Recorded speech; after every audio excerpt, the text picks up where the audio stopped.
I used to think love was about patience, giving someone enough time to find their way back to you when they drifted. Turns out, sometimes they're not drifting at all. They're walking away on purpose, guided by someone whispering poison into their ear. My wife, Claire, wasn't always distant. We met 8 years ago in a bookstore, both reaching for the same copy of To Kill a Mockingbird. She laughed, said I could have it if I promised I actually read it. I did. We spent 3 hours talking over coffee that day, and I walked home certain that I'd just met the woman I'd grow old with. But somewhere between wedding vows and mortgage payments, something changed. She became quieter at home, her laughter shorter, her affection more like a routine than warmth. I chalked it up to stress, new job, new responsibilities. I told myself she'd come around. Then Sophie entered the picture. Sophie was her best friend from college, bold, opinionated, the kind who bragged about keeping men on their toes. I never liked her, though I tried to. Every time she visited, the air grew heavier. Conversations turned into comparisons. You should do what Sophie's husband does, Claire would say, half joking, half not. It started small. Sophie would drop comment when I was around. You're too soft, Claire. Make him miss you a little. I'd smile and pour them both more wine, pretending not to care. But the words stuck. And over time, I watched them take root. Claire began to test me, ignoring texts, canceling plans, withholding affection. It wasn't like her. She used to cling to my arm, walking down the street. Now she walked ahead, phone in hand, smirking at messages she didn't bother to hide. One night, I came home from work and found dinner half-cooked, the kitchen a mess, and her sitting on the couch scrolling through her phone. Long day? I asked gently. Not really, she said flatly. Dinner? I'm not hungry.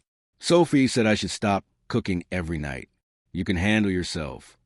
The way she said it wasn't cruel, it was worse. It was indifferent. That indifference grew like mold. We still lived under the same roof, but we stopped talking except for small talk that meant nothing. I'd ask, you okay? And she'd reply, I'm fine. Always fine. Always distant. I started doubting myself. Maybe I wasn't doing enough. Maybe I'd become complacent. So I tried harder, bought flowers, planned date nights, sent her little messages like I used to. She'd respond with a thumbs up or a polite, thanks. Then one evening, I overheard something that froze me. She was in the kitchen, phone pressed to her ear, whispering, No, Sophie, he's trying now, but it's too late. You were right. He needs to feel what I felt. He needs to suffer a little. The words hit like a brick. Make him suffer. I didn't move, didn't breathe. She ended the call, sighed, and came upstairs as if nothing had happened. When she noticed me awake, she smiled faintly, kissed my cheek, and whispered, Good night. That night, I lay staring at the ceiling until dawn. My mind replayed every fight, every cold glance. Every night she turned away in bed. It all made sense now. The distance wasn't accidental. It was designed. A week later, she left. No argument, no tears. Just a folded note on the counter. I need space. Don't contact me. I'll come for my things later. That was it. Her closet was half empty. Her toothbrush gone. Her perfume bottle missing from the dresser. The silence that filled the house was sharp, clean, like a wound that had just been stitched shut.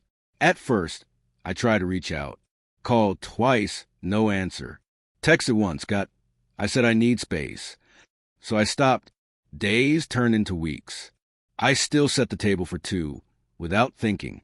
Still looked at her side of the bed before turning off the lights. I kept her mug on the counter, washed and ready, as if she might walk in any second. But she didn't. And when I finally saw her again a month later, it wasn't at home. It was at the cafe across town, the same one we used to visit on Sundays. She was there with Sophie. They laughed like nothing had happened. She saw me through the glass, froze for a second, then looked away. Sophie leaned in, said something, and they both laughed again, louder this time, like it was performance. Something inside me cracked. Not rage, not heartbreak, just realization. She hadn't left to find peace. She'd left to prove a point. And the worst part was she thought she was winning. But the game she was playing, it had just started. I didn't go into that cafe. I just watched them from across the street, the two of them sitting there, heads close, laughing at a joke that probably had my name in it. A few months ago, I would have walked in, demanded answers, begged for clarity. But that day, something inside me went still. I turned around and walked away. In the days that followed, I focused on existing. Not living, just existing. I went to work, came home, made dinner for one, and slept on one side of the bed. The silence that once suffocated me now started to feel like armor. I wasn't chasing her anymore. I wasn't checking my phone, hoping for a text. I was just breathing again. Then one afternoon, an email arrived from her. No subject line, no greeting, just a single sentence. "Can we talk?" I stared at it for a long time before replying. About what? She didn't respond right away. 2 hours later, another message came. I think I made a mistake. 3 weeks earlier, those words would have cracked me open. Now, they just made me tired. I agreed to meet, out of courtesy more than curiosity. We met at the park near our old apartment. She was already there, sitting on a bench, looking smaller somehow. Her makeup was gone, her hair tied back like she hadn't slept. For a moment, I saw the woman I married, the one who used to read beside me in bed, tracing circles on my arm without saying a word. "I thought you wouldn't come," she said. "I almost didn't." She looked down. "I know I hurt you." "You did." Silence stretched between us. The wind carried the sound of kids playing somewhere in the distance, laughter cutting through the heaviness. Then she said it. "Sophie told me to test you.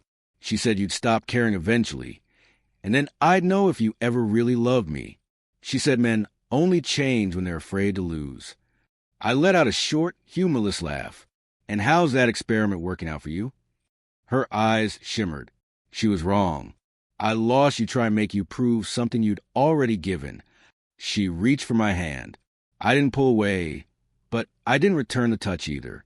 "Claire," I said quietly, "you didn't lose me because of Sophie. You lost me the day you stopped trusting me." Tears gathered, rolling down her cheeks. "I thought you'd fight for me." "I did," I said. "You just didn't notice because you were too busy keeping score." She nodded slowly, like each word sank deeper than she wanted it to. Then she said the thing I never expected. "I left Sophie. I realized she liked seeing me miserable. It made her feel powerful. She doesn't even believe in love. She just hates that someone else could have it." It didn't surprise me. Sophie had always been like that, a puppeteer who thrived on chaos. But what struck me most wasn't her confession. It was how late it came. "Claire," I said, "I'm not angry anymore. I just don't have anything left to give." She looked at me, panic flickering in her eyes. "So that's it." "That's it." She covered her face with her hands, shoulders shaking. I stood there for a moment, debating whether to comfort her, but in the end I didn't. I turned and walked away, the same way she did weeks ago. Except I wasn't leaving to prove a point. I was leaving because it was finally over. That night, I came home and deleted her number. Took down the framed photo of our wedding from the hallway, not out of bitterness, but out of peace. I'd spent months waiting for her to realize what she'd lost. Now, I realized I'd already found something better, clarity. 2 months later, I heard from a mutual friend that Claire had moved back in with her parents. Sophie had gotten engaged to someone new, someone she'd been seeing even while fueling Claire's downfall. It all made sense. Misery loves company, and Claire had been her favorite companion until she wasn't useful anymore. One evening, as I was locking up my office, I got a text from an unknown number. "I hope you're okay. I'm sorry for everything." I stared at it for a moment, then replied, "I am okay. I hope you find peace too." And that was the last time we ever spoke. Looking back, I don't think Claire was evil.